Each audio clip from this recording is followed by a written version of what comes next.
जब वनवास में थे तब भी वे षट आवश्यक का पालन करते थे। भोजन बनाने के बाद इंतज़ार करते थे कोई साधु संत आ जाए, उनको आहार कराने के बाद ही हम आहार करेंगे।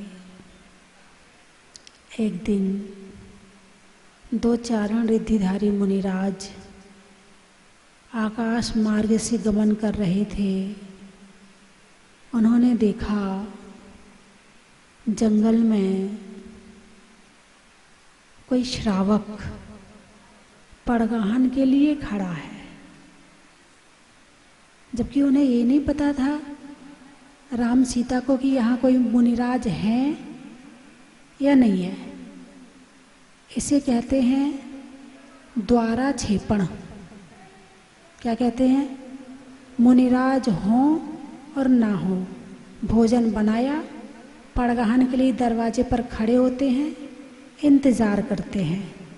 यदि मुनिराज आ गए तो ठीक है, वरना फिर अपना आगे का करते हैं। बिना द्वार पर आए भोजन शुरू नहीं करते हैं। जबलपुर में एक अम्मा जी थी, उन्होंने बताया मेरे घर के सामने मंदिर है, जब कोई साधु संत नहीं रहते हैं तो मैं दरवाजे पर जाती हूँ, शिखर को देखती हूँ, हे स्वामी नमोस्तु नमोस्तु नमोस्तु। पड़गाहन की विधि पूरी करने के बाद फिर मैं अपने रसोई में जाती हूँ। कभी आप भोजन करते हो रोज़ तो आपको साधु संतों की याद आती है कि साधु संतों का आहार हुआ कि नहीं हुआ, उनका आहार निरंतराय हुआ कि नहीं हुआ, याद आती है आपको?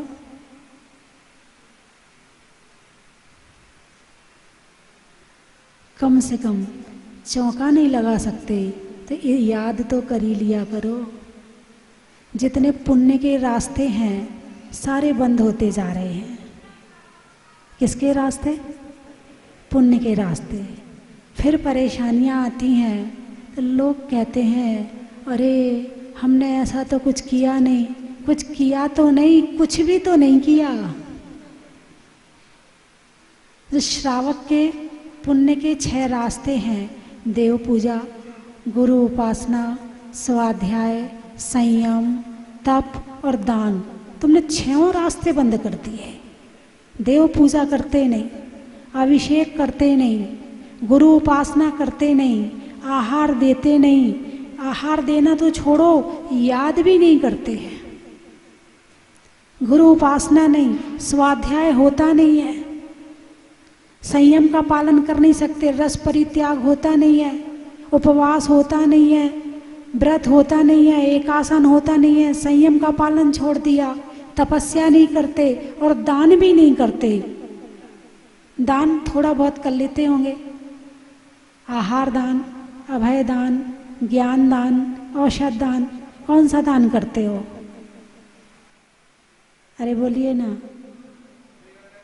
साल में एक आध बार आहार दान कर लेते हैं। क्या कर लेते हैं? साल में एक आध बार, साल में जब कभी चतुर्मास हो तो, या अपने मन के हिसाब के, अपने जिनको तुम चाहते हो ऐसा साधु आ जाए तो। ऐसे लोग बहुत कम हैं, जैसे कि ये सोनी परिवार है, ऐसे लोग बहुत कम हैं कि जिन्होंने जितनी जगह अपने घर के लिए दी है उतनी ही जगह उन्होंने मंदिर के लिए लगाई है। देख ले, कैलकुलेशन कर ली मैंने कि जितनी जगह में इनका घर बना है उतनी जगह में भी मंदिर बना है। लो, वो कह रहे उससे ज़्यादा जगह है, कम जगह नहीं है। लोग अपने घर में भी जो मंदिर बनाते हैं ना, उसको जगह नहीं देते हैं। ऐसे मंदिर की बात तो बहुत दूर की है। उसको भी कहीं एक रसोई के अंदर एक अलमारी बना देंगे, कहीं भंडार के अंदर कर देंगे, कहीं छत पे ले जाके कर देंगे। अपने कमरे में तो एसी लगेगा, मंदिर में एसी नहीं, क्योंकि जाना ही नहीं है वहाँ। केवल एक बना दिया, भगवान तुम बैठे बैठे रक्षा करते रहना हमारी, हमारा काम था तुम्हें बिठाना, अब तुम्हारा काम है रक्षा करो, बाकी हमारे इससे आगे का कोई काम नहीं है। न याद करने का काम है, न माला फेरने का काम है, न ध्यान करने का काम है। जितने पुण्य के रास्ते हैं, पुण्य का रास्ता मतलब सुख का रास्ता। पुण्य का रास्ता, सुख कहाँ से आता है? पुण्य से आता है। पुण्य कहाँ से आता है? षट आवश्यक के पालन से आता है। तुम वो करते नहीं हो, तो जितना पुराना पुण्य है उतना खा लो, फिर जब खत्म हो जाएगा, अरे बोलिए ना, हैं? फिर क्या होगा भाई? जितना पैसा था, मतलब कोई किसी होटल में रुका, जितना पैसा उसके पास में था वो अपना देता रहा और खाता रहा। पैसा खत्म हो गया, अब क्या होगा? होटल वाला रखेगा तुम्हें? क्या करेगा? बाहर कर देगा। कहाँ आ जाओगे? फुटपाथ पर। ऐसे ही पुण्य का जितना पैसा है वो खा लो, अभी आगे मत कमाओ, और जब हो जाएगा फिर तो परेशानी फिर आएगी आनी है फिर तो। और ये कर्म किसी को नहीं छोड़ता है, कर्म सबके लिए बड़ा ईमानदार है। तो राम सीता ने पड़गाहन किया, नवधा भक्ति से आहार दिया। जंगल में उनके पास महल नहीं था, उनके पास में आपके जैसी रसोई भी नहीं थी, आपके जितने बर्तन भी नहीं होंगे, आपके जितनी तरह का भोजन भी नहीं होगा, लेकिन फिर भी नवधा भक्ति पूरी थी। कहाँ? जंगल में। लोग घर में चौका लगाने के लिए बहाना बनाते हैं, और वो जंगल में चौका लगाते थे। चौका नहीं लगाते थे। मुनि को भोजन दे फिर निज करई आहार है। इस श्रावक का कर्तव्य है कि पहले आहार दान दे और फिर खाए। जो दे करके खाता है वो खा पाता है, और जो दे करके नहीं खाता है वो खा भी नहीं पाता है।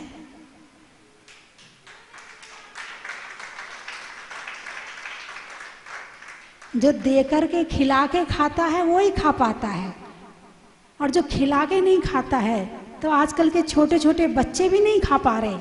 मतलब घर के जो बड़े हैं उनका जो कर्म है उनके बच्चों को भी भुगतना पड़ रहा है। बोलिए ऐसा है कि नहीं है? कितनी रोटी खाते हो? 1 2 बस। और पहले की महिलाएं 4 5 6 तक भी पहुंच जाए तो कोई बड़ी बात नहीं है। 2 करके 3 बार में तो ले ही लेते हैं। उतनी मेहनत भी कर लेती हैं, उतनी स्वस्थ भी रहती हैं। जितनी दवाई आज की बहू खा रही उतनी सास नहीं खाती है। अरे बोलिए ना, उनने खिला के खाया है। क्या किया है? उन्होंने खिला के खाया है। पहले खिलाते थे, यदि साधु ना हो तो वो किसी न किसी धर्मात्मा को ले आती थी, मंदिर से किसी को ले आती थी। और यदि कोई ना हो तो जब तक घर के बड़े बुजुर्गों को भोजन नहीं करा देती थी तब तक वो अपने बच्चों को भी भोजन, ये आपको बचपन में आपने देखा होगा, अभी तेरे दादा ने नहीं खाया, अभी खाना नहीं मिलेगा तुझे। माँ कहती थी ना, अभी तेरे पापा ने नहीं खाया, रुक जा, अभी रुक जा, 10 मिनट रुक जा, उनको आ जाने दे, वो खा लें फिर खाना। घर के बड़े बुजुर्गों को खाना खिलाती थी। अब तो घर के बुजुर्गों को खाना खिलाना बोझ लगता है। ये और हमारे साथ रहते हैं, इनके लिए और करना पड़ता है। हमारी जेठानी अच्छी है, शांति से रहती है, हम ही भुगत रहे हैं इनको। बोलिए, ऐसे भाव मन में आते ही नहीं आते हैं? अब हाँ तो कह नहीं सकते, ना नहीं कह रहे मतलब हाँ भी नहीं कह रहे, मतलब मामला जो खिला के नहीं खाता है वो खा भी नहीं पाता है। और फिर जब खिला के नहीं खाते हैं तो आने वाले समय में इतनी बीमारियां हो जाती हैं कि घर में सामान तो रखा होता है मगर खा नहीं पाते हैं, है ना। और दूसरी तरह से लोग तो दिमाग चेंज हो गया। नहीं खाने के लिए तरीका कोई भी हो सकता, बीमारी भी हो सकती है, कुछ भी हो सकता है। एक तरीका और आजकल चला है नहीं खाने का, डाइटिंग। पुण्य नहीं है खाने का, इसलिए दिमाग में डाइटिंग की भावना आ गई। सारा कुछ रखा है खाने के लिए, मगर खा नहीं पा रहे हैं। मन ही नहीं होता खाने का, भाव नहीं बनते खाने के। मोटी हो जाऊंगी, इससे फैटी हो जाएगी, इससे ये हो जाएगा, और शरीर कमजोर हो रहा है। अभी एक भाई साहब आए थे, बोले मेरी बेटी बहुत बीमार रहती है। अच्छा, क्या बीमारी है उसको? नहीं, बीमारी तो कोई नहीं है, उसको चक्कर आते हैं, वो ढंग से कुछ भी नहीं कर पाती है। सारे टेस्ट करा लिए, टेस्ट में कुछ भी नहीं आता है। मैंने उनसे एक ही सवाल किया, डाइटिंग करती है? बोले हाँ। सुंदर दिखने में सुख है या शरीर के स्वस्थ होने में सुख है? निर्णय करके बताओ। तुम्हारे अंदर अच्छी ताकत हो और तुम दौड़ दौड़ के काम करो, सबकी सेवा करो, सबके हाथ पांव दबाओ, सबको खाना खिलाओ, इसमें सुख है? या डाइटिंग कर कर के लेटे रहो, उसमें सुख है?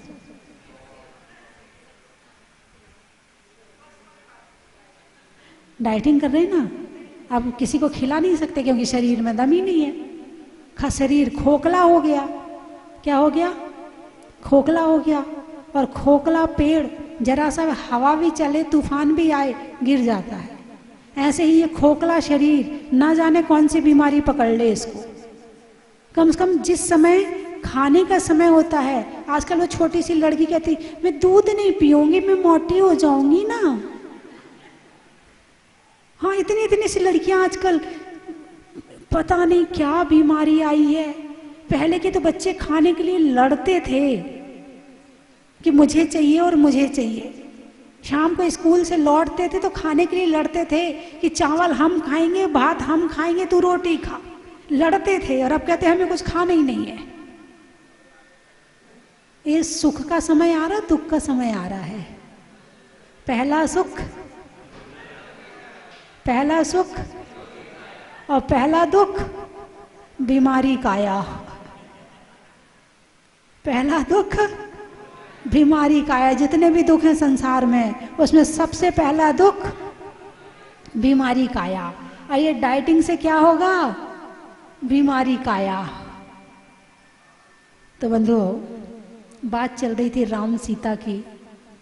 हाँ, नहीं, एक बात और बता दूं, मैंने कल भी बताई थी, आज भी बता देती। बच्चे भी बैठे हैं, बच्चे खाते तो हैं आजकल के, रोटी नहीं खाते, लौकी की सब्जी नहीं खाते, क्या खाते हैं? पिज़्ज़ा, बर्गर, चाउमीन, कुरकुरे, और बाज़ार वाले मिर्ची वाले सेव।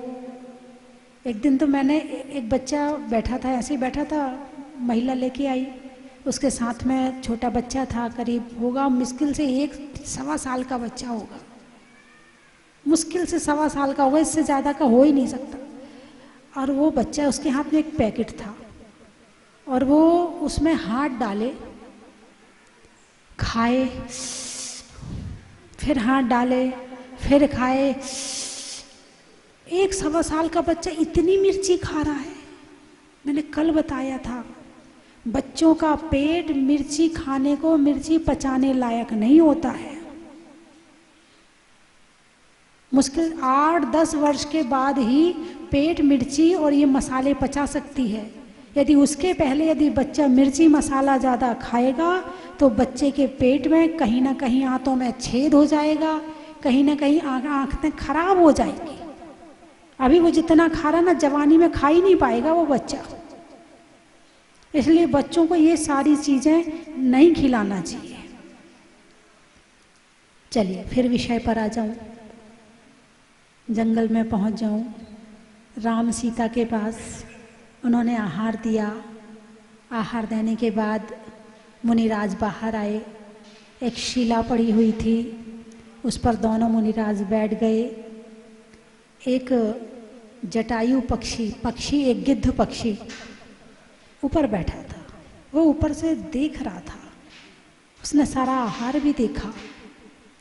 उसने मुनिराज को बाहर बैठा देखा तो आ गया और आकर उनके चरणों में लौटने लगा।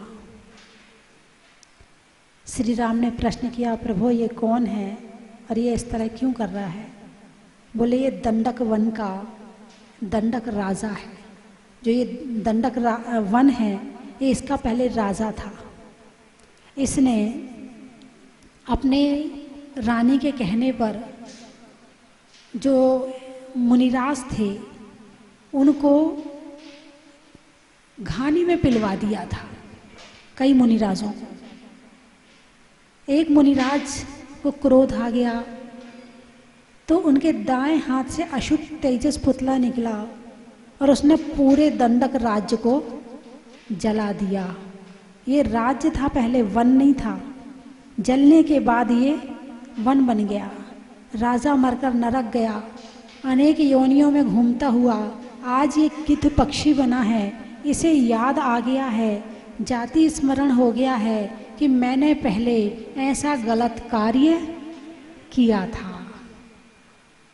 और इसी कारण से मैं पक्षी बना हूँ और दुनिया भर में भ्रमण करता हुआ दुख पाता हुआ यहाँ आया हूँ। अब इसे याद आ गया, इसे सम्यक श्रद्धान हो गया है। तो जब वो पक्षी लौट रहा था तो उनके चरण का स्पर्श हुआ तो उसके पंख सोने के हो गए। अब मुनिराज ने संबोधन दिया कि अब तुम अणुव्रत ग्रहण करो। क्या करो? अणुव्रत, अहिंसा अणुव्रत, सत्य, आचौर्य, ब्रह्मचर्य और परिग्रह परमाणु व्रत। उसने उस पक्षी ने ग्रहण किए। अब मुनिराज ने राम की तरफ देखा, इसने मांस छोड़ दिया है। क्या कर दिया है? मांस छोड़ दिया। अब ये श्रावक बन गया है, इसका पालन पोषण कौन करेगा? तो श्री राम ने कहा, प्रभु आज से ये हमारे परिवार का एक सदस्य है और इसका भोजन हमारे जो हम खाएंगे वही इसको खिलाएंगे। और उनके साथ ही वो जटायु पक्षी रहने लगा। तो राम ने जटायु पर उपकार किया कि नहीं किया? अरे बोलिए ना। लेकिन कभी राम ने ये विचार किया कि मैं इसका उपकार कर रहा हूँ तो ये मेरा भी भला करेगा? नहीं किया। निस्वार्थ, निष्काम, बिना बदले की भावना के जो धर्म के कार्य किए जाते हैं उसका फल 10 गुना मिलता है। फिर हुआ क्या? लेकिन अपने आप करो ना करो, सोचो ना सोचो, मिलता तो है। जब सीता का अपहरण हुआ था तो रावण से सीता के विरोध में पहला युद्ध करने वाला कौन था? जटायु पक्षी था। जब उसका अंतिम समय चल रहा था तो राम लक्ष्मण वहाँ पहुँच गए थे, नमोकार मंत्र सुनाया। और जब उसका मरण समय आया तो राम ने कहा, तुम जा रहे हो, यदि मैं अपने जीवन में कभी विभल हो जाऊं, धर्म भूल जाऊं तो तुम मुझे संबोधन देना। प्राण पखेरु उड़ गए और जब लक्ष्मण की मृत्यु हुई और जब राम विफल हुए तब उसी जटायु पक्षी जो देव बन गया था उसने आकर के संबोधन दिया, कर भला सो हो भला। तुम किसी का भला करो तो तुम्हारा भला अपने आप हो जाएगा। मांगो मत, सोचो मत, करते चले जाओ, बीज डालते चले जाओ। कौन से बीज के फल खाने मिलेंगे, कौन से बीज के नहीं मिलेंगे, वो देखने की ज़रूरत नहीं है, उसको गिनती लगाने की ज़रूरत। मैंने उसका भला किया था, अब उसको मेरा करना चाहिए। यदि हम आगे आगे जाना चाहते हैं तो पीछे को छोड़ना पड़ेगा। नहीं पहुँचे वहाँ तक जहाँ मैं पहुँचाना चाहती हूँ। यदि हम पीछे पीछे लौट लौट के आते रहेंगे तो आगे कम जा पाएंगे, है ना? और यदि हम पीछे लौट के ना आए और आगे चलते चले जाएं तो ज़्यादा लंबे पहुंच जाएंगे। ऐसे ही यदि हम भला करना चाहते हैं और ये हम लौट लौट के देखें कि हमने किस किस का भला किया, उसका एड्रेस नोट करें, हमने इसके लिए किया था, हमने इसके लिए किया था, हमने, तो हम पीछे लौट रहे हैं। और ये ना सोचकर हम आगे चलते चले जाएं तो हम ज़्यादा काम कर सकते हैं, ज़्यादा विचार कर सकते हैं, ज़्यादा दे सकते हैं, है ना। तो और जरूरी नहीं कि केवल धन से ही दिया जाता है, मन व तन और धन 3 चीज हैं। और वचन भी ले लो, यदि प्रिय वचन भी आपने किसी से बोल दिए और उसकी आत्मा को शांति पहुंच गई तो ये भी आपने उसकी सेवा कर दी। कर भला तो हो भला, लेकिन कर भला तो हो भला, पहले हो तो कर भला, भला हो तो कर भला, और नहीं हो भला तो मत कर भला। आजकल यही तो चल रहा है। पहले देख लेते सामने वाला किस स्तर का है, काम आएगा कि नहीं आएगा। यदि काम आएगा तो भला करो, और नहीं आएगा तो छोड़ो, उससे कोई रिजल्ट नहीं मिलने वाला, उससे कुछ नहीं होने वाला, छोड़ो उसे। ऐसे करते हो ना। लेकिन निस्वार्थ भाव से जो सेवा की जाती है उसका आनंद, उसका सुख अलग ही होता है ना। तो मंदिर में आके बड़ा अच्छा लग रहा है, पॉजिटिव ऊर्जा है और बड़ा मतलब एक अच्छा महसूस। अभी तो मैं मंदिर में पहुंची भी नहीं हूँ, अभी तो यहीं बैठ के अच्छा लग रहा है। क्या नाम है भाई साहब आपका? सुरेश जी।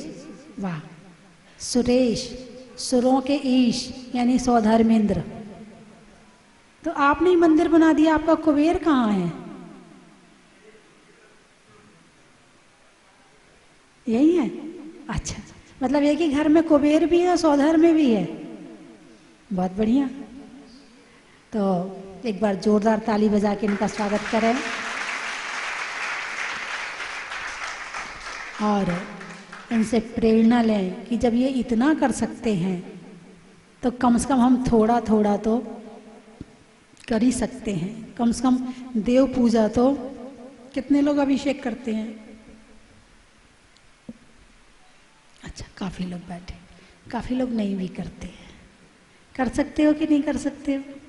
कर सकते हो तो कौन कौन करेगा? परेशानी की छूट, बाहर की छूट, बीमारी की छूट, और फिर करना है। अब उठाओ हाथ। इतनी सारी छूट दे दी मैंने, परेशानी की छूट, बाहर की छूट और बीमारी की छूट। अब हाथ उठाओ। कहीं आप बिहार करवा रहे हो, कभी आप चौका लगा रहे हो, कभी कुछ, तो उसकी छूट है। अच्छे से उठाइए हाथ। अब कौन कौन करेगा?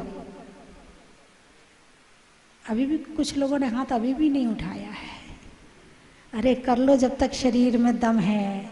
इस शरीर में से तो एक दिन हवा निकलनी है। जब तक हवा नहीं निकली तब तक गाड़ी चला लो सही रास्ते पर। सुबह के बाद शाम का, व्यापारियों में दाम का और महापुरुषों में राम का बड़ा ही महत्व है। फलों में मेवा का, देवों में पारस देवा का और करने में भगवान की सेवा का बड़ा ही महत्व है। पानी में मगर का, चलने में डगर का और जयपुर में तारानगर का बड़ा ही महत्व है।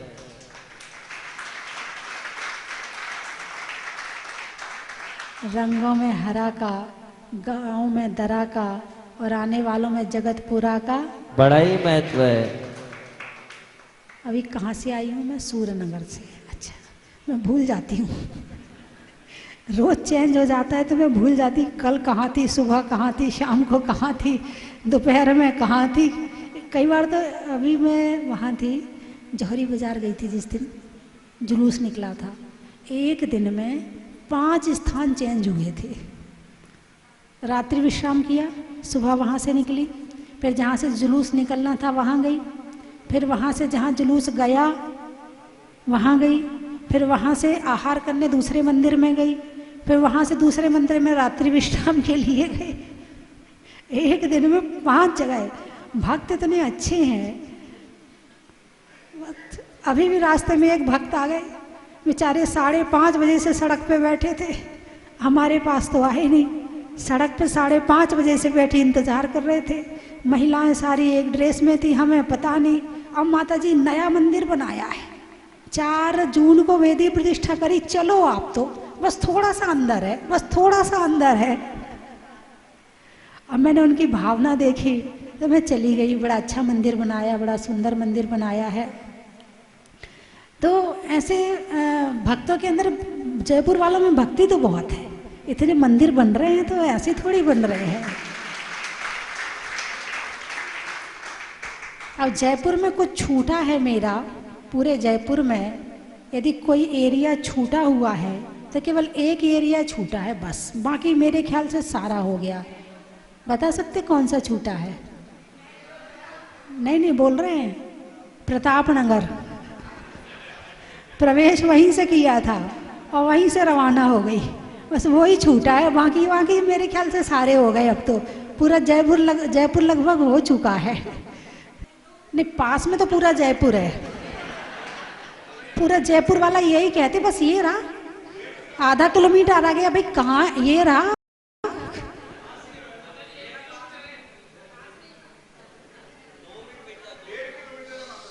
जो लोग जहाजपुर में आए उनका मैं तो बता दूं, होने में निडर का, जाने में किधर का और आने वालों में भिंडर का बड़ा ही महत्व है।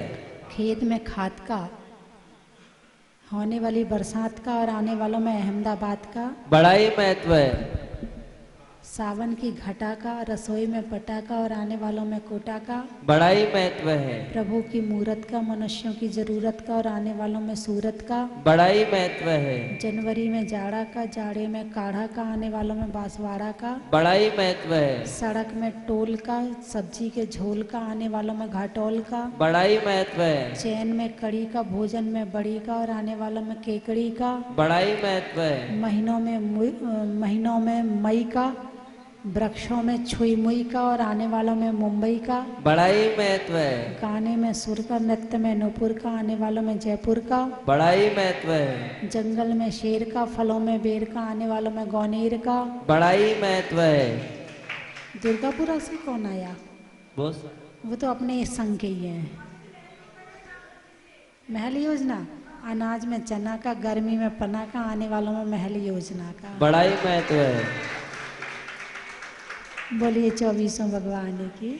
बोलो मुनि सुब्रतनाथ भगवान की जय। बोलो बक्सेश्वरी माता की जय। बोलो तुलसी माता की जय।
में दुर्लभ दोई, सुत दारा और लक्ष्मी पापी के भी होई। संतों का समागम बड़ी मुश्किल से मिलता है।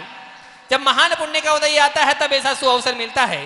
तो आज हम सबके महान पुण्य के उदय से परम पूज्य आचार्य भगवान धर्म सागर जी महाराज के सुयोग्य शिष्य मुनिश्री बाल योगी मुनि अमित सागर जी महाराज का मंगल प्रवेश हुआ। मैं निवेदन करता हूँ पूज्य महाराज श्री के चरणों में नमोस्तु गुरुदेव, नमस्तु नमोस्तु। आप अपनी अमृतमयी वाणी से हमें कृतार्थ करें। धर्मानुरागी भव्यात्माओं,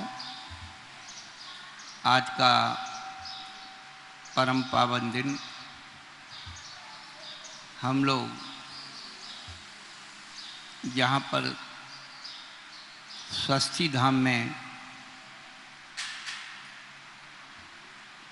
धर्म लाभ ले रहे हैं। स्वस्थी पद मंगलवाचक होता है। स्वस्ति पूत, कल्याण, मंगल, पुण्य, पवित्र, ये सब एक ही बात है। स्वस्ति के भाव को स्वास्तिक कहते हैं।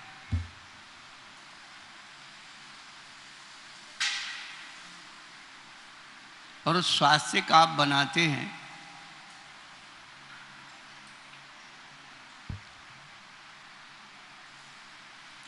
दो आड़ी, एक आड़ी एक खड़ी और ये बना करके इस प्रकार से आप स्वास्तिक बनाते हैं।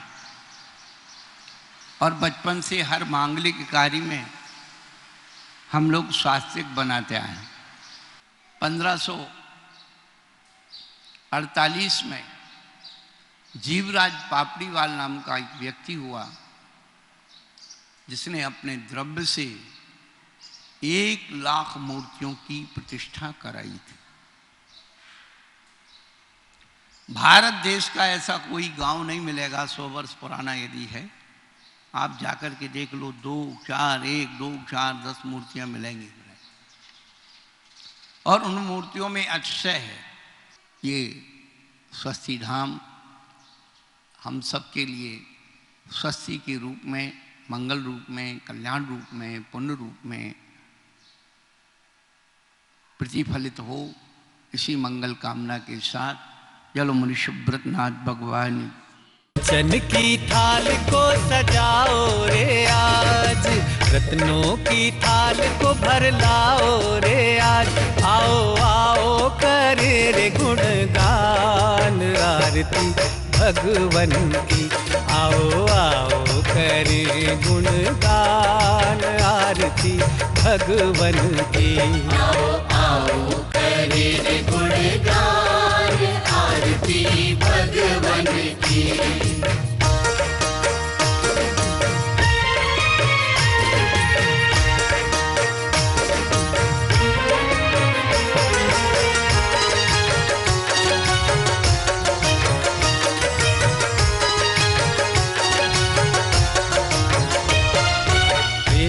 सुमित्र के राज दुलारे, माँ पद्मा जी के नैनों के तारे। पिता सुमित्र के राज दुलारे, माँ पद्मा जी के नैनों के तारे। राजगृही में जन्म लियो आप, राजगृही में जन्म लियो आप। आओ आओ मनाए खुशी आज आरती भगवन की। आओ आओ करे गुणगान आरती भगवन की। आओ आओ करे गुणगान आरती भगवन की।